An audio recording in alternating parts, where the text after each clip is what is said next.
Assalamualaikum warahmatullahi wabarakatuh. Salam jumpa kembali Breaders di podcast Bread Indonesia lewat Kurma Kupasan Risalah Ramadan. Alhamdulillah hari ini saya Samsu Mantri bersama Usman Ibnu Amir hadir kembali temani Breaders yang semoga harapan kami, semoga keberkahan dan kesehatan selalu menyertai Breaders yang tengah menjalankan ibadah puasa. Ya. Ustadz Usman, ya, bagaimana kabarnya Pak?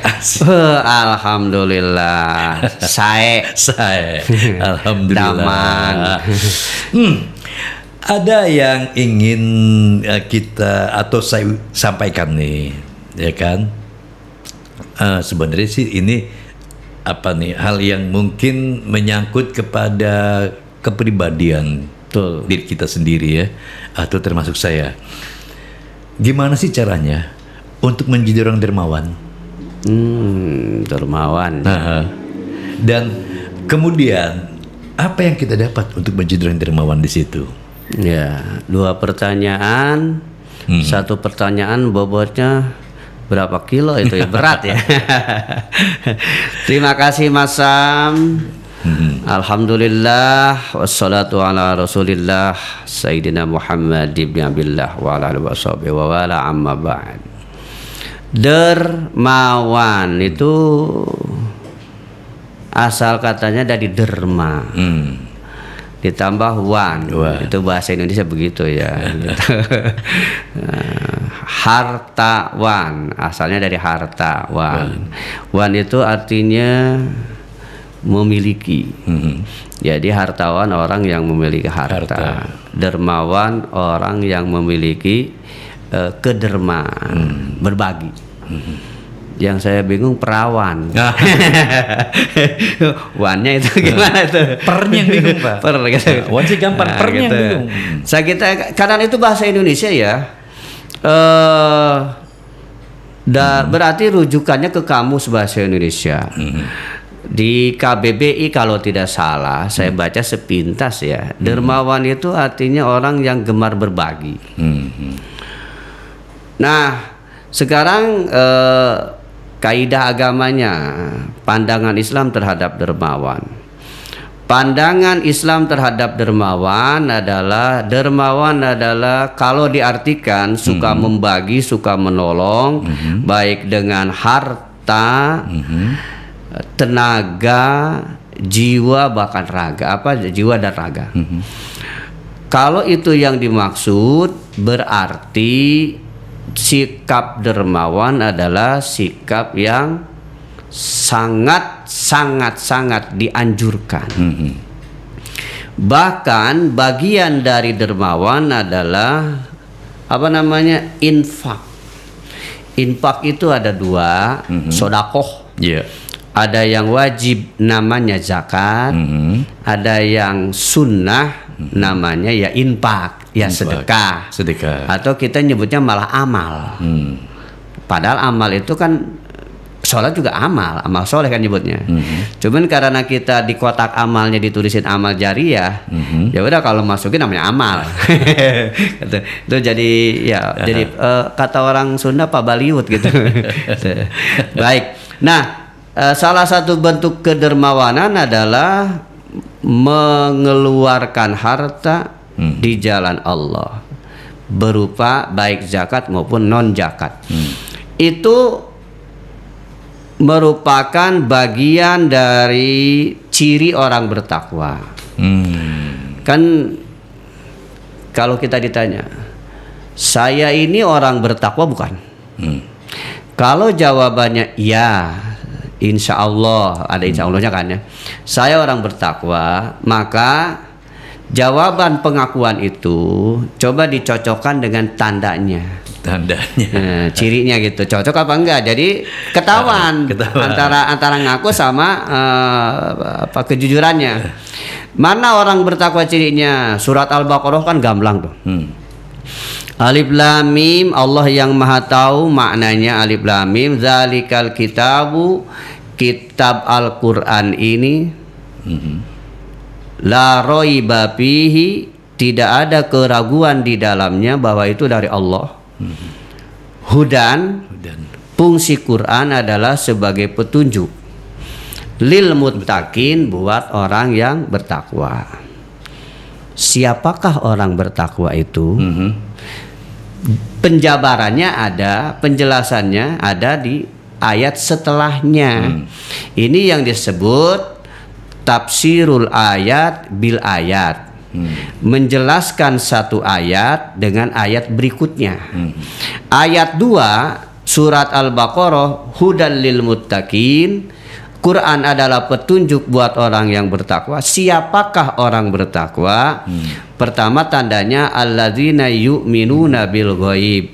Di situ kalau di terjemahan Departemen Agama ada istilah yaitu, pakai tanda kurung. Yaitu orang bertakwa adalah yaitu beriman kepada yang gaib. Allah itu gaib dari sisi pandangan mata. Gaib, beriman kepada Allah. Malaikat juga gaib, akhirat gaib, alam kubur gaib, azab kubur gaib. Tapi manusia dituntut percaya. Kemudian tanda yang kedua, alladzina yu'minuna bil ghaibi walladzina yu'minuna bil ghaibi wa yuqimunas sholata. Tanda yang kedua adalah selalu mendirikan sholat. Tanda yang kedua. Yang ketiganya adalah wa mimma razaqnahum yunfikun. Wa mimma, min, asalnya kan min ditambah ma. Kemudian ada idgham dibaca mimma. Wa mimma, dari sebahagian. Itu minnya maknanya bukan keseluruhan. Sebahagian. Sebagian apa? Ma razaqnahum, apa-apa yang kami anugerahkan kepada mereka. Yunfikun, mereka menginfakkan. Memang para ulama tafsir mayoritas mengatakan itu zakat. Tapi yang jadi masalah, zakat adalah bagian dari kedermawanan. Ini intinya. Jadi bukan konteksnya ini cerita zakat dan sedekah biasa yang sunnah gitu, amal jariah, bukan. Tapi konteksnya adalah kita lagi membahas ciri orang bertakwa adalah orang yang gak pelit. Lawan pelit adalah dermawan. Itu wa mimma razaqnahum yunfikun. Jadi kalau kita memahami hal ini berarti kedermawanan, berbagi harta yang Allah anugerahkan, bagian dari tanda orang yang bertakwa. Jangan ngaku orang bertakwa kalau pelit. Gitu. Jangan ngaku jadi orang bertakwa kalau masih pelit. Kalau seandainya belum mampu misalnya. Nabi itu memberikan ini ya, semacam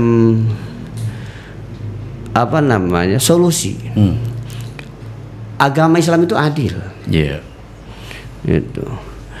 Itu saya baca di kitab Durratun Nasihin, disebutkan begini. Man kana lahu mal fal yatasaddaq bimalihi. Kalau kamu punya harta, sedekahlah bimalihi, dengan hartanya. Kan mampu namanya. Fa'ilam yastati, kalau nggak punya, nggak mampu. Gitu. Wabikuwatihi, dengan kekuatan. Kalau nggak mampu, wabi ilmihi, dengan ilmu. Jadi ada semacam begini, seolah-olah gini, kamu punyanya apa? Harta. Sedekah dengan harta. Nggak punya, tenaga punya? Tenaga. Dan tenaga bisa dipakai ketika ada pembangunan masjid, musola, orang lain nyumbang berjuta-juta, bahkan ada yang sampai miliar. Bagi orang miskin nyumbangnya gimana? Tenaga, bantuin ngecor. Kan gitu. Jadi kalau nggak mampu, ya mampunya pakai apa?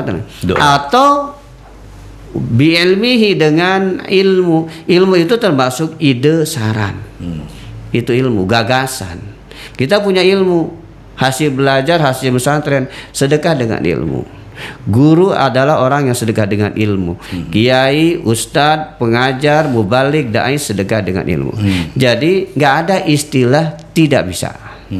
Nggak ada istilah nggak bisa. Sedekah semampunya. Bahkan, yang lebih ini lagi Pak, senyum. At-tabassam, sodako. Senyum itu sodako. Saking gak punyanya duit, senyum aja lah Pak. Tapi dibatas waktunya, ada durasinya. Jangan terusan. Iya, kalau senyum gak ada durasinya itu, waduh, malah dipertanyakan itu. Ya, tadi kan pertanyaannya satu, bagaimana caranya supaya kita bisa bersedekah. Yang kedua, apa sih untungnya? Kan gitu ya pertanyaannya. Pertanyaan pertama, bagaimana caranya kita bersedekah? Kan sedekah itu identik dengan harta ya. Maka bagaimana caranya?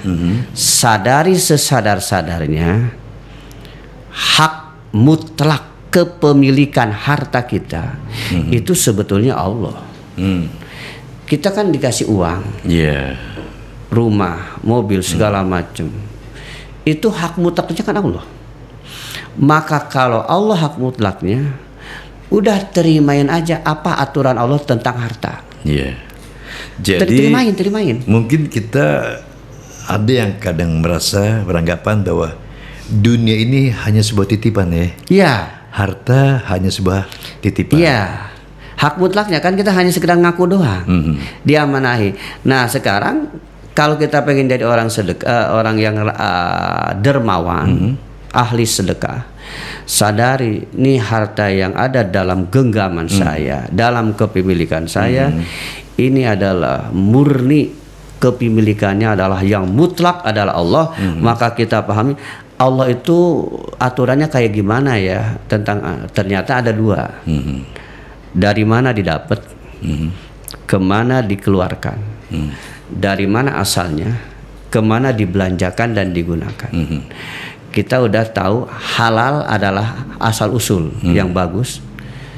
Keluarnya juga harus yang bagus, bernilai manfaat. Salah satunya adalah sedekah, dermawan. Itu jawaban. Jadi sadari bahwa ini adalah amanah dari Allah, akan diminta pertanggungjawaban. Yang kedua, supaya jadi orang sedekah, tanamkan dalam diri sedekah itu untung. Dan ini sekaligus jawaban yang kedua. Apa untungnya orang sedekah? Untung. Satu, kan tiga kali untung. Insya Allah rezekinya nambah. Karena jaminannya adalah hadis. Tidak akan berkurang orang yang sedekah, bahkan bertambah. Belum pernah ada sejarah di dunia ini orang bangkrut gara-gara sedekah. Justru banyak orang yang bangkrut gara-gara pelit. Kan gitu. Jadi bertambah. Untung yang pertama ya. Untung yang kedua, sedekah itu membentengi dari musibah. Ada lagi untung yang ketiga, sedekah itu bisa menjadi solusi permasalahan hidup, jalan keluar, dan sekaligus solusi kesembuhan. Saya pernah baca postingan tentang orang Arab ya. Kenapa di orang Arab itu rumah sakit jarang, jarang yang pasiennya gitu. Karena ternyata kebiasaannya adalah sedekah. Jadi jarang yang sakit yang parah gitu. Nah itu, jadi bagaimana caranya bersedekah? Ingat, ini amanah. Yang kedua, ingat untungnya, yaitu untung. Harta nambah, musibah akan dihindari, dan kesembuhan akan segera di solusi. Nah itu untungnya orang bersedekah. Alhamdulillah Pak Ustadz, kita sudah mendengarkan, dan Bretes ada yang dipetik di sini bahwa tidak akan pernah kita merasa rugi dalam kita bisa apa yang dikatakan oleh Pak Ustadz Usman, bersedekah atau kita mendermakan, ya kan, apa yang kita miliki. Terima kasih Pak Ustadz. Ya, sama-sama. Dan terima kasih Bretes yang sudah menyaksikan podcast Bread Indonesia. Ya. Saya Samsul Mantri. Saya Usman Ibnu Amir. Pamit mundur. Terima kasih. Wassalamualaikum warahmatullahi wabarakatuh.